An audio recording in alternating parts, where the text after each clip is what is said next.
ಸಿದ್ದರಾಮಯ್ಯನವರ ಬಗ್ಗೆ ರಾಜಕಾರಣ ಏನೇ ಇರಲಿ, ವೈಚಾರಿಕ ವಿಚಾರಗಳು ಏನೇ ಇರಲಿ, ಅವರ ಹಿರಿತನದ ಬಗ್ಗೆ ನಾವೆಲ್ಲ ಸ್ವಲ್ಪ ಗೌರವದಿಂದಿದ್ದೆವು.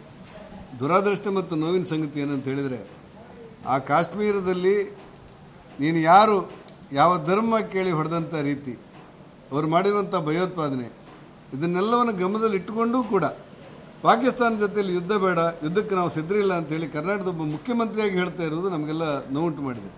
ನಾನವರು ವಿನಂತಿ ಮಾಡೋದು, ವೋಟ್ ಚುನಾವಣೆ ಬರುತ್ತೆ ಹೋಗುತ್ತೆ, ಅಧಿಕಾರ ಬರುತ್ತೆ ಹೋಗುತ್ತೆ, ನಿಮಗೂ ಗೊತ್ತು ನಮಗೂ ಗೊತ್ತು.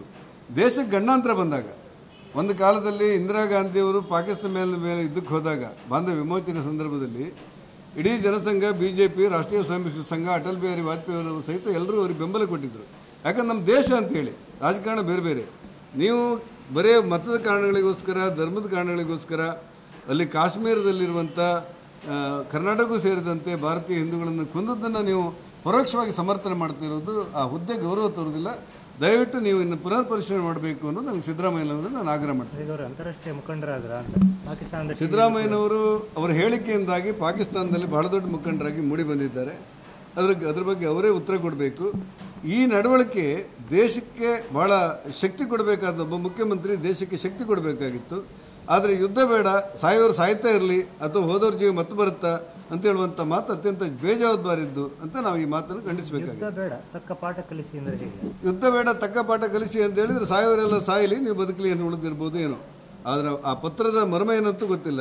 ಯುದ್ಧ ಬೇಡ ತಕ್ಕ ಪಾಠ ಕಲಿಸಿ ಅಂತ ಹೇಳಿದರೆ ಇವತ್ತು ಭದ್ರತೆ ವೈಫಲ್ಯ ಆಗಿದೆ ಅಂತೇಳಿ ನಾನು ಕೇಳ್ತಾ ಇರೋದು, ಪೊಲೀಸ್ ಸ್ಟೇಷನ್ಗೆ ಬೆಂಕಿ ಹಾಕಿದ್ರಲ್ಲ, ಆವಾಗ ಭದ್ರತೆ ವೈಫಲ್ಯ ಆಗಿತ್ತನ್ನು ನೀವು ಒಪ್ಕೊಳ್ತೀರಾ?